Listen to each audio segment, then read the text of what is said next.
உழைப்பே நம் மூச்சு, உழைப்பே நம் பேச்சு, உழைப்பே நம் வளர்ச்சி. முயற்சித்தவன் தோற்று போவதும் இல்லை, உழைப்பவன் வீழ்ச்சியடைந்ததும் இல்லை.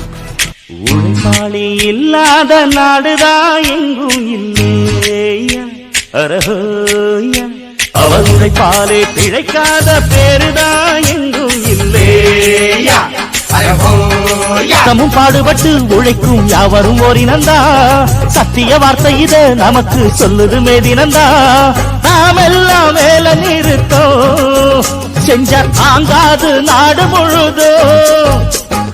நாம் இன்றி என்ன நடக்கும், நம்ம கைதாண்டா ஓங்கி இருக்கும். அட அடிச்சாலும் குடிச்சாலும் அண்ணன் தம்பி நீயும் நானுண்டா. உழைப்பாளி இல்லாத நாடுதான் எங்கும் இல்லையா, அரஹோயா. அவர்